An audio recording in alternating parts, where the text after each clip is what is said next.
할렐루야. 4월 27일 토요일 새벽 기도를 시작하겠습니다. 사도신경으로 우리의 신앙을 고백합니다. 나는 전능하신 아버지 하나님 천지의 창조주를 믿습니다. 나는 그의 유일하신 아들 우리 주 예수 그리스도를 믿습니다. 그는 성령으로 잉태되어 동정녀 마리아에게서 나시고 본디오 빌라도에게 고난을 받아 십자가에 못 박혀 죽으시고 장사된 지 사흘 만에 죽은 자 가운데서 다시 살아나셨으며 하늘에 오르시어 전능하신 아버지 하나님 우편에 앉아 계시다가 거기로부터 살아있는 자와 죽은 자를 심판하러 오십니다. 나는 성령을 믿으며 거룩한 공교회와 성도의 교제와 죄를 용서받는 것과 몸의 부활과 영생을 믿습니다. 아멘. 찬송가 449장 찬양하시겠습니다. 찬송가 559장입니다. 찬송가 559장입니다.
주신 하나님의 말씀은 구약성경 열왕기 3 11장 1절부터 13절까지 말씀입니다. 구약성경 열왕기 3 11장 1절부터 13절입니다. 구약성경 531페이지입니다.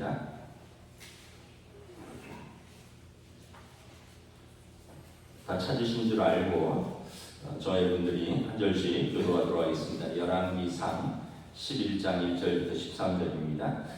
솔로몬 왕이 바로의 딸 외에 이방의 많은 여인을 사랑하였으니 또 모압과 암몬과 에돔과 시돈과 헷 여인이라. 여호와께서 일찍이 이 여러 백성에 대하여 이스라엘 자손에게 말씀하시기를 너희는 그들과 서로 통혼하지 말며 그들도 너희와 서로 통혼하게 하지 말라. 그들이 반드시 너희 마음을 돌려 그들의 신들을 따르게 하리라 하셨으나 솔로몬이 그들을 사랑하였더라. 왕은 후궁이 700명이요 첩이 300명이라 그의 여인들의 왕의 마음을 돌아서게 하였더라. 솔로몬의 나이가 많을 때에 그의 여인들이 그의 마음을 돌려 다른 신들을 따르게 하였으므로 왕의 마음이 그의 아버지 다윗의 마음과 같이 아니하여 그의 하나님 여호와 앞에 온전하지 못하였으니 이는 시돈 사람이 여신 아스다롯을 따르고 암몬 사람의 가증한 밀곰을 따르리라.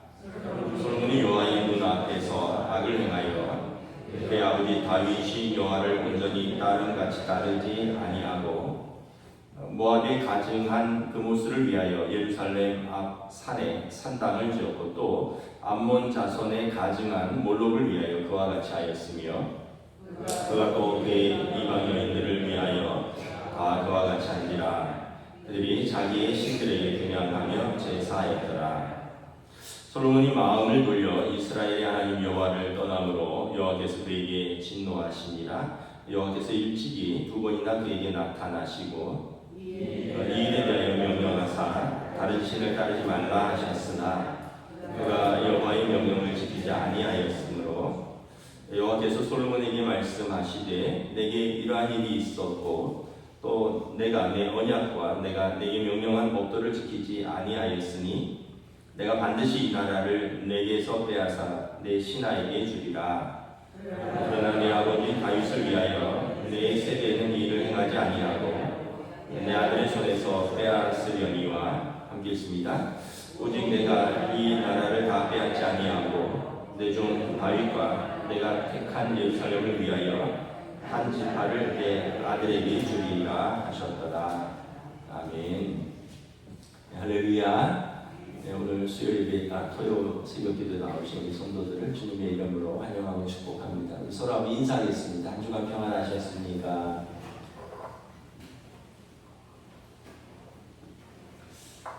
네, 오늘 우리가 열왕기 31장 말씀을 보는데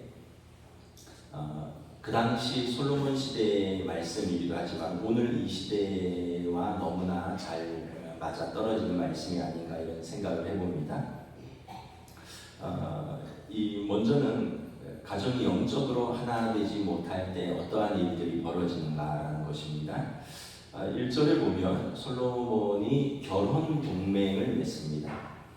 외교 정책의 일환으로 많은 그 이방 나라들의 공주들과 결혼을 하죠. 이집트 바로의 공주와 결혼한 것을 시작으로 해서 계속해서 모압과 암몬, 에돔과 시돈, 헷 여인과 결혼합니다. 그러니까 강대국인 이집트의 딸들과 결혼도 했고요. 그 주변의 나라들과 다 그 결혼 동맹을 맺어서 서로 이렇게 화평 조약을 맺는 것이죠. 자기 딸이 거기에 왕비인데 또 침략할 수 있겠습니까? 거기 자기 장인의 나라인데 서로 침략할 수가 없는 거죠. 그렇게 해서 솔로몬이 이제 나라의 화평을 도모하는 정책을 폈는데 문제는 7절, 8절에 보면 그 공주들이 혼자 시집 오지 않았다는 거예요. 수많은 시녀들 그리고 그들의 문화들 그리고 신들을 가지고 와서 자기 신들을 각자 섬겼다는 겁니다. 우리 7절, 8절 한번 읽겠습니다. 시작. 모압에 가증한 그모스를 위하여 예루살렘 앞 산에 산당을 지었고 또 암몬 자손에 가증한 몰록을 위하여 그와 같이 하였으며 그가 또 그의 이방 여인들을 위하여 그와 같이 한지라. 그들이 자기 신들에게 분향하며 제사하였더라. 여러분, 결혼이라는 것은 한 사람과 결혼하는 것이 아닙니다. 그 가족 전체와 결혼하는 것입니다. 그 가족의 가치관과 문화와 그리고 나아가서는 그 신앙이 같이 따라오는 것입니다. 그래서 결혼을 우리는 단순히 사랑하는 한 사람과 결혼한다라고 생각하는 것을 넘어서는 굉장히 중요한 일이라는 것이죠. 솔로몬이 이 결혼 동맹을 했지만 결국은 2절에 보면 하나님의 명령을 거역했다라고 하나님께서 말씀을 하십니다. 너는 이방 여인들과 결혼을 하지 말고 그들에게 또 서로 아들, 딸을 주지 말라 그랬는데 너가 그렇게 했다는 거예요. 그래서 3절에 보면 그 여인들이 솔로몬 왕의 마음을 돌아서게 하였더라. 여러분 그렇잖아요. 여기 3절에 보면 후궁이 700이요 첩이 300명입니다. 얼마나 많은 여인들 다 돌보지 못할 텐데 그 여인들이 외롭다고 아니 내 신에게 절하게 해달라고 그것까지 못하게 하느냐고 결국은 허락해 줄 수밖에 없죠. 그 여인들이 솔로몬 왕의 마음을 다 돌아서게 합니다.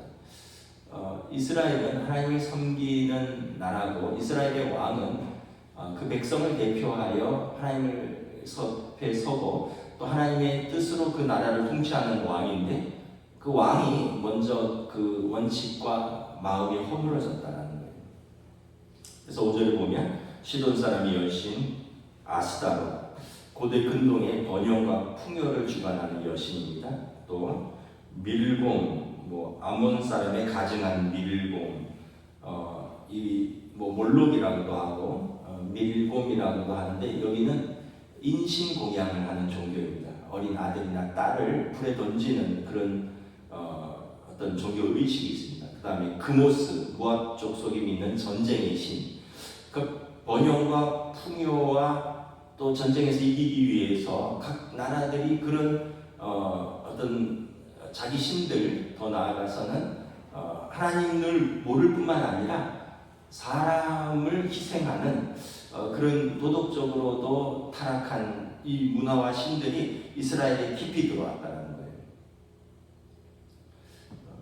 그래서 결국 우리의 문화를 한번 이렇게 돌아봅니다. 오늘날 우리의 문화는 사랑하면 누구와 결혼해도 상관없다라고 말을 하지만 그렇지 않습니다.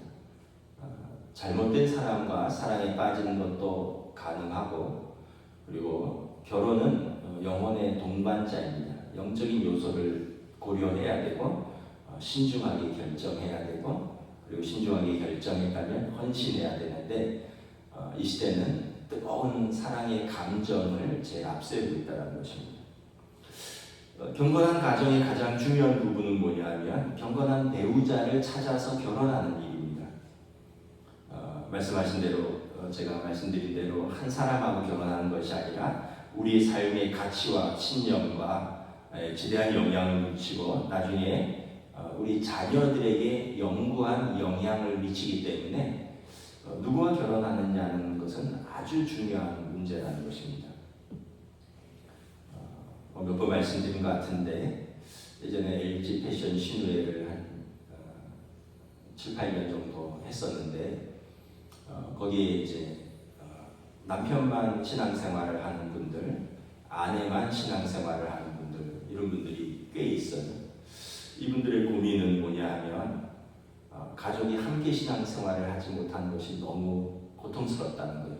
본인은 모태신앙이고 아버지는 장로고 어머니는 권사고 그래서 모태신앙으로 신앙생활을 했는데 모태학 다니다가 직장생활하면서 사랑하는 남자를 만나서 사랑하는 여자를 만나서 결혼할 때 신앙생활에 대해서 얘기를 하니까 이렇게들 얘기했다는 거예요. 너가 가는 것은 반대하지 않는다.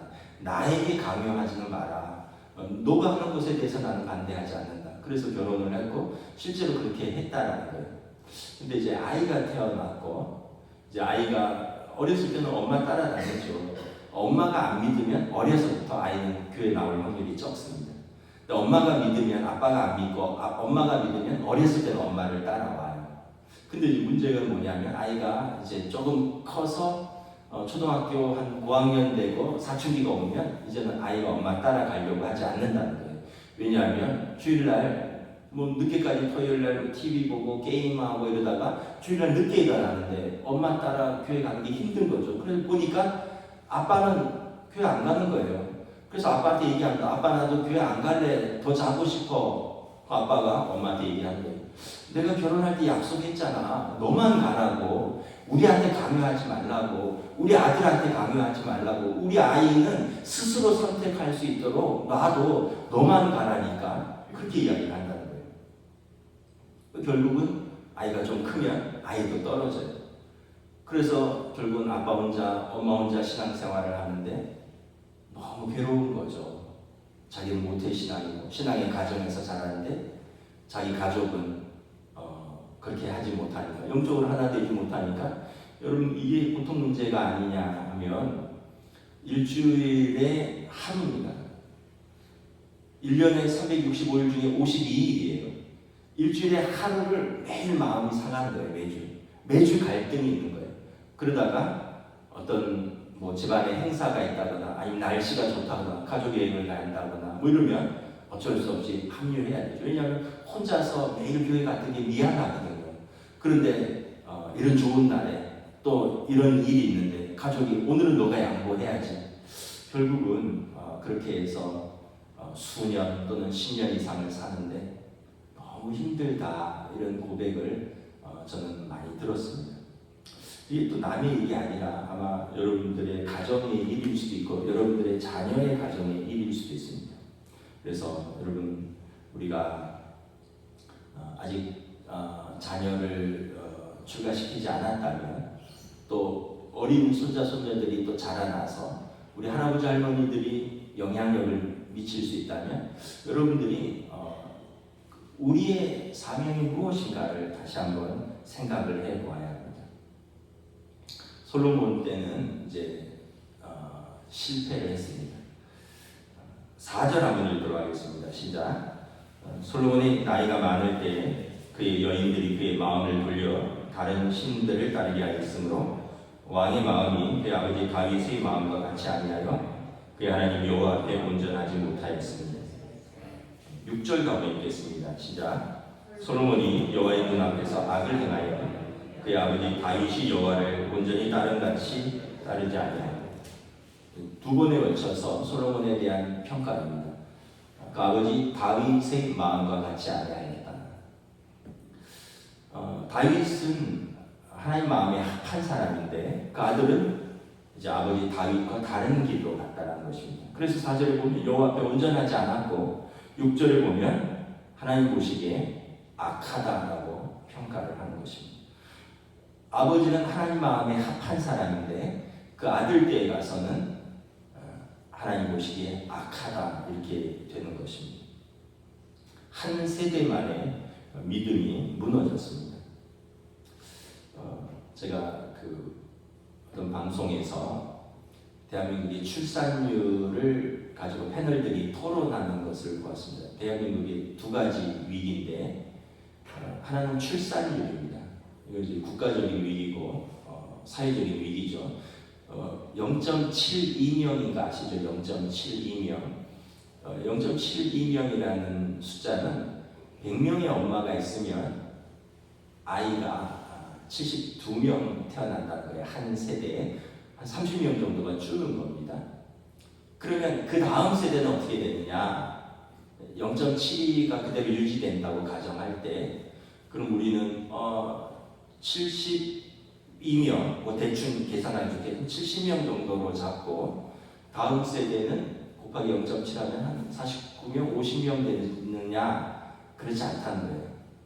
왜 숫자적으로 0.7인데 왜 70명에 0.7 하면 50명인데 그 중에 절반은 아들이라는 거예요.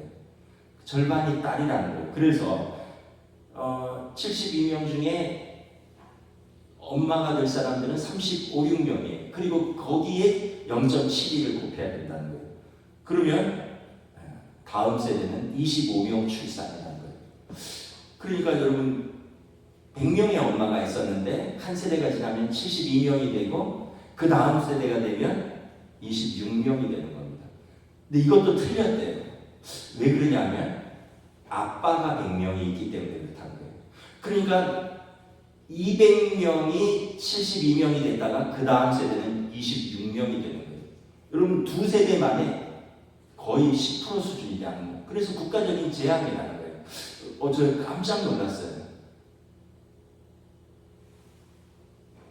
아, 그렇구나. 엄마 혼자 아이를 낳는 게 아니지. 아빠도 있어야 되지. 부모 때는 200명이었는데 한 세대 만에 이렇게 70명, 그 다음 세대는 25명이 되는구나. 미래에 엄청난 재앙이 나는 거예요. 두 번째는 교회의 재앙입니다. 다음 세대 복음화율이 지금 여러분 얼마나 되는지 아십니까? 3%입니다. 3%.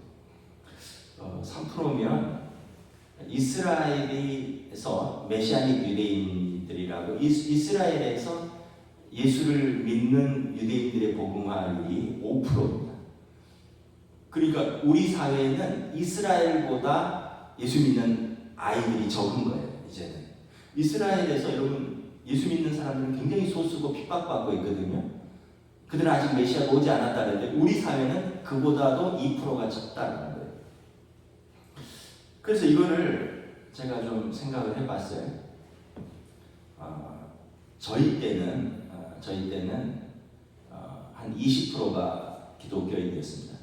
저희 부모님이 목회하시던 때를 생각을 해보니까 한 200명 정도 장년 교인이 있었는데 이때 제가 아동부 때 이제 1반, 2반이 있었어요. 아동부에. 그리고 각 반에 한 6, 7명씩 6개 반이면 여러분 어떻게 됩니까? 6개 반이면 12반이 되는 거죠. 6학년까지 있으니까 12반에 6, 7명 하면 그러면 한 거의 80명 이상이 아동부라는 거예요. 그리고 이제 중학교, 고등학교로 올라가면 이제 한 반씩 되는데 그때도 이제 6, 7명씩 있었어요. 한 반에. 그러니까 여러분 작년 200명에 아동부 아이들이 한 80명, 그 다음에 중고등부가 합쳐서 한 50명 정도 있었다는 거예요. 거의 유치부도 있었죠. 그러니까 작년 200명에 아이들이 거의 150명 가까이 있었어요. 아마 동원교회도 그랬을 겁니다. 그런데 한 세대가 지났잖아요. 지금 제가 이제 작년이 됐고 제가 한 세대가 지났는데 여러분 아까 얘기했듯이 한 세대에 아까 제가 왜 저희 부모님 교회 200명을 얘기했냐면 아까 인구 통계를 얘기할 때 200명을 얘기했기 때문에 남자 100명, 여자 100명. 이제 그 기독교 이제 출산율은 0.7이니까 그러니까 이제 다음 세대는 70명이 되는 거죠. 근데 여기에 3% 되면 어떻게 돼요? 2.1명입니다. 교회 학교가. 그리고 이제 한 세대가 더 지나면 25명이라고 그랬잖아요. 여기에 숫자적으로 3% 되면 0.75명이 되는 겁니다. 그러니까 이제 우리 아이들이 아이들 때는 한두 명 남게 된다는 거예요. 실제로 지금 그 교회는 우리 교회랑 비슷합니다. 아동부 10명이네, 중고등부 5명이네. 우리랑 크게 차이가 나요. 이게 이제 한국 교회의 현실인 거예요.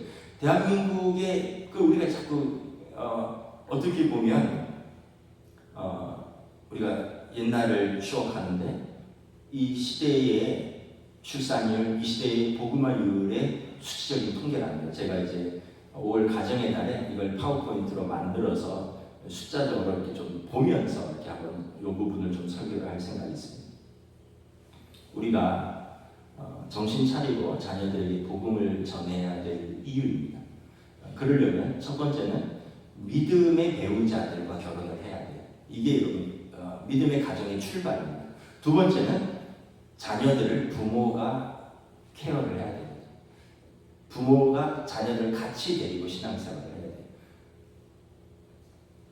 우리가 어떤 면에서 보면 우리 아이들의 어떤 관심이 우리가 이 시대의 부모들은 엄청난 에너지와 시간과 돈을 투자해서 교육과 학업, 운동, 과외활동 이런 데 투자를 합니다. 그런데 상대적으로 우리 아이들이 경건한 남자, 경건한 여자, 경건한 아이들로 자라는 데는 별로 투자하지 않습니다. 하나님의 관심은 우리 때에만 끝날까? 우리 부모님 때, 우리 때에만 끝날까? 우리 자녀 때에는 하나님의 관심이 어떠할까라는 것입니다. 창세기 18장 8절부터 9절을 보면 하나님이 아브라함을 택하시고 복주신 이유를 이렇게 말합니다. 아브라함은 강대한 나라가 되고 천하 만민은 그로 말미암아 복을 받게 될 것이 아니냐. 내가 그로 그 자식과 권속으로 명하여 여호와의 도를 지켜 의와 공도를 행하게 하려고 그를 택하였나니.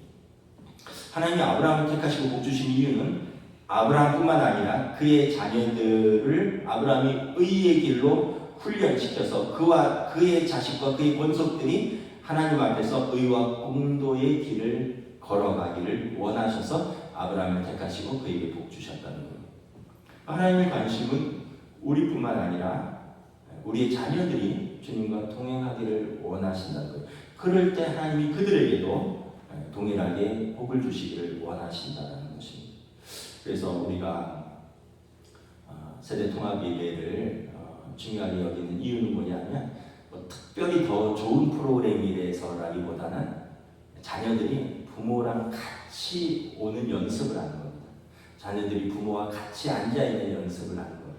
그리고 여러분들에게 부탁드리는데 여러분 주일날을 아이들에게 행복한 날로 만들어 주셔야 됩니다. 같이 교회 왔으니까 그날은 맛있는 거 사주고 교회 온 김에 가족들이 같이 외출도 하고 그러면서 그날은 아이들이 이날은 그래도 몸은 힘들지만 또 그래도 아빠 엄마랑 같이 교회 갔더니 그래도 뭔가 맛있는 것도 먹었고 또 나름 의미 있는 어떤 추억도 생겼고 그리고 그러면서 또 예배도 드렸고 또 그 작은 소그룹이지만 거기에서 교제도 있었고 이게 이제 문화로 축적이 되는 것입니다. 그래서 물론 이제 교회 학교가 왕성해서 아동부는 아동부대로 예배 잘 드리고 학생부는 학생부대로 예배 잘 드리고 청년들은 청년부대로 예배 잘 드리면 더할 나위 없이 좋겠지만 그렇지 못한 대한민국의 많은 교회들의 고민이 있는데 우리는 그 고민 중에 그냥 온 가족이 함께 예배드리는 문화, 예배드리는 습관, 또 예배드리는 그 모습을 같이 보여주자라는 것입니다. 하나님께서 우리 때만 아니라 우리 자녀 세대에게 무엇을 원하실까를 우리가 부모로서 깊이 다시 한번 생각을 해보아야 합니다. 결국 솔로몬에게 하나님께서 책망하십니다.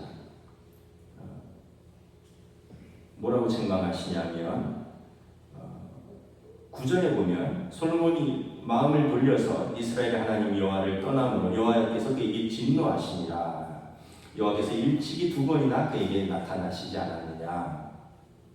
솔로몬에게 하나님이 2번이나 나타나셨습니다. 첫 번째는 왕위에 오를 때 기브온에서 1000번제를 드리고 솔로몬이 기도했죠.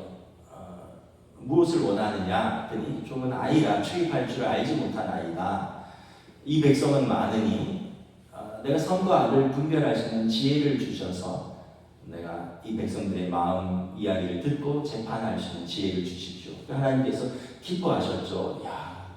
너가 어떤 명예나 부나 또 목숨이나 대적의 망함을 구하지 않고 내게 지혜를 구하고 그래서 선과 악을 분별할 수 있는 그것을 구하니 하나님이 기쁘셨다고 말합니다. 그래서 내가 너가 구하지 아니한 이 모든 것을 다 주리라. 솔로몬이 부와 명예와 또 지혜뿐만 아니라 목숨과 그리고 대적으로부터 강대한 나라로 만들어 주셨습니다. 두 번째는 언제 나타나셨냐면 우리 새벽 기도를 하신 분은 알 거예요. 솔로몬이 성전을 봉헌할 때 성전을 7년 만에 봉헌을 하죠. 그때 이제 온 이스라엘과 예배를 드리는데 빽빽한 구름 가운데 하나님께서 솔로몬에게 나타나셨습니다. 그러면서 하신 것이 다윗 언약을 재확인합니다. 너가 내 아버지 다윗처럼 내 앞에서 신실하며 그리고 하나님 앞에서 온전히 예배드리고 온전히 하나님의 뜻대로 나라를 통치하면 그의 나라가 영원할 것이다. 내가 다윗에게 한 그 약속을 너에게 그대로 행하겠다. 다윗 언약의 재확인을 해주십니다. 그런데 솔로몬이 아버지 다윗의 길을 따르지 않았다는 거예요. 언약을 깬 거예요. 여러분, 언약이라는 것은 뭐냐면 쌍방이 지켜야 되는 의무입니다. 솔로몬이 언약을 깬 결과는 여러분 10절 11절 함께 있습니다. 시작. 이 일에 대하여 명령하사 다른 신을 따르지 말라 하였으나 그가 여호와의 명령을 지키지 아니하였으므로 여호와께서 솔로몬에게 말씀하시되 내게 이러한 일이 있었고 또 내가 내 언약과 내가 내게 명령한 법도를 지키지 아니하였으니 내가 반드시 이 나라를 내게서 빼앗아 내 신하에게 주리라. 하나님도 솔로몬과 함께 그 나라가 견고하리라는 언약을 쌍방의 의무인데 솔로몬이 깨니 하나님도 언약을 지키지 않겠다는 거예요. 그래도 12절에 보면 다윗을 기억하사 하나님이 다윗의 기도와 다윗의 신실함을 기억하사 그 아들 솔로몬 때까지는 참으시겠다는 겁니다. 그리고 솔로몬의 아들 르호보암 시대의 나라가 둘로 쪼개집니다. 저는 이걸 보면서 참 부모님의 그 믿음이 그래도 자녀에게까지 그 은혜가 조금은 흘러가는구나. 우리는 신실하지 못해도 우리 부모들의 기도가 있었기 때문에 우리가 지금 더 있는 것이고 또 우리의 믿음이 있기 때문에 우리 자녀에게까지 그 은혜가 조금은 흘러가는데 물론 제일 중요한 것은 본인의 믿음이고 본인의 신실함인데 그러하지 못함에도 불구하고 부모의 기도, 부모의 믿음이 헛되지는 않는다는 거예요. 하나님이 다윗을 기억하셨습니다. 그런 표현이 성경에 종종 나오는데 하나님이 소돔과 고모라를 멸망할 때 아브라함을 기억하사 롯을 이끌어내십니다. 다윗을 기억하사 솔로몬 때까지는 참으십니다. 그리고 12절 13절에 보면 그 아들 때 르호보암 때에 가서 나라가 둘로 쪼개집니다. 남유다와 북이스라엘로 쪼개지죠. 그래서 남유다는 다윗의 후손이 계속 왕권을 이어갑니다. 유다 지파와 베냐민 지파만 남고요. 북이스라엘은 여로보암이 이제 르호보암에 대항해서 쿠데타를 일으키고 10지파를 가지고 데리고 이제 끌고 가서 나라를 분단이 되는 것입니다. 그러면서 이제 나라가 망할 때까지 400년 이상 바벨론에 의해서 나라가 망할 때까지 영구히 이렇게 갈라지게 되는 비극을 가져오는 것이죠. 그러니까 이게 3대 만에 걸쳐서 이루어진 겁니다. 다윗 때에 그 아버지 다윗은 신실하였고 그리고 그 아들 솔로몬 때는 처음에는 괜찮았다가 마지막에는 하나님께 마음을 돌려서 하는 것이 약했고 그 다음 아들 때는 완전히 무너지는 거죠. 아까 제가 3대가 중요하다고 얘기를 드렸는데 뭐 인구 출산율도 그렇고 신앙도 그렇고 할아버지 할머니의 믿음 그리고 아버지 어머니의 믿음 그리고 아들 딸의 믿음 그래서 아브라함의 하나님, 이삭의 하나님, 야곱의 하나님으로 계속 이어지는 게 이게 너무 중요하구나 이런 생각을 다시 한번 하게 됩니다. 저 여러분들이 다른 건 다 실패해도 괜찮다고 저는 생각을 합니다. 재산을 잃을 수도 있어요. 건강을 잃을 수도 있습니다. 뭐 흔히 말하는 또 세상에서 또 뭐 우리가 언제까지 성공할 수는 없잖아요. 언젠가는 다 은퇴할 거고 언젠가는 일을 그만둘 것이고 언젠가는 나이가 들 것인데 근데 우리가 믿음을 잃어버리면 하나님 앞에 섰을 때 우리가 어떻게 설 수 있을까? 그리고 우리 자녀들에게 우리가 다 좋은 걸 물려줄 수는 없습니다. 다 집을 물려줄 수 있는 부모는 없을 거예요. 다 어떤 재산을 물려줄 수 있는 부모도 없을 거예요. 그런데 우리가 물려줄 수 있는 것은 믿음을 물려줄 수 있도록 힘을 써야 됩니다. 왜냐하면 그들도 하나님 앞에서 살아야 되고 그들도 하나님 앞에서 복을 받아야 되고 그들도 언젠가 하나님 앞에 서야 되기 때문에 그래서 우리가 무엇을 최종적으로 지켜야 하는가 무엇을 우리가 우리 자녀 세대에 물려줘야 하는가를 다시 한번 깊이 생각해 보는 그런 그런 시간이 되어야 할 것 같습니다. 오늘 말씀을 통해서 오늘 이 시대에 우리 한국교회와 또 우리들에게 주시는 말씀으로 받기를 원합니다. 기도하겠습니다.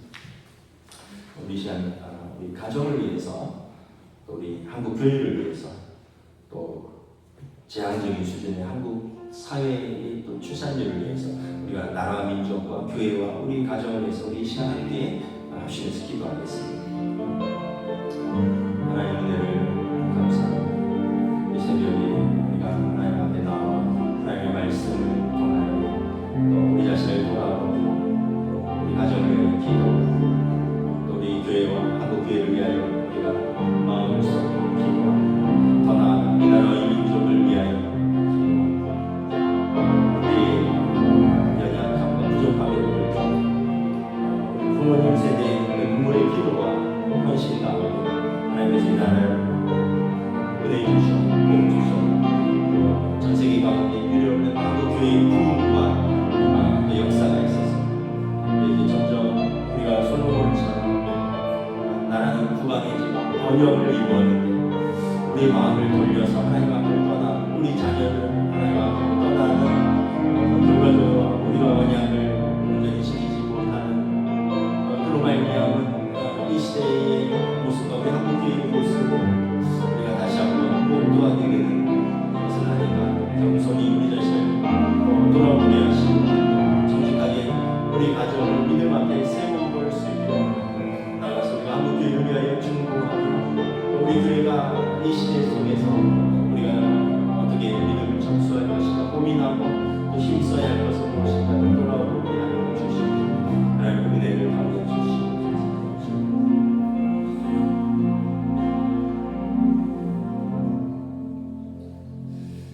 하나님께서 하나님 마음에 합한 사람 다윗을 위하여 그의 나라를 영구히 세워주시겠다고 언약을 맺으셨습니다. 그리고 그의 아들 솔로몬이 왕위를 이어받고 그가 하나님 앞에 신실할 때, 그가 겸손할 때, 하나님을 경외할 때 하나님께서 그에게 말로 다 할 수 없는 지혜를 주셨고 그리고 그 부강함과 번영을 주시고 평화를 주셨습니다. 그러나 그의 이제 잘못된 그 결혼 정책과 또 외교 정책으로 말미암아 수많은 여인들, 이방의 여인들, 이방의 신들이 들어오고 결국 노년에 그들의 마음, 그들이 솔로몬의 마음을 돌이키고 온 이스라엘의 우상들이 가득하게 되었고 결국 하나님께서 솔로몬을 책망하시고 그 아버지 다윗의 길을 따라가지 아니하였다라고 책망하실 뿐만 아니라 그의 아들때에 가서는 나라가 분단되는 하나님의 놀라운 그 경고와 심판을 우리가 직면하게 됩니다. 우리가 이것이 어떤 역사 속에서 또 성경 속에서의 한 장면만이 아니라 우리 가정에서 또 우리 세대에 또 우리 교회에 또 우리 한국 교회 또 우리 한국 사회가 고민해야 될 부분, 우리가 기도해야 될 부분은 아닌가? 그리고 우리는 무엇에 힘써야 하는가? 우리는 부모로서 또 할아버지 할머니로서 또 우리는 한국교회의 일원으로서 우리 동교회의 직분자로서 무엇을 힘쓰고 무엇을 남겨주기 위해서 기도해야 되는가?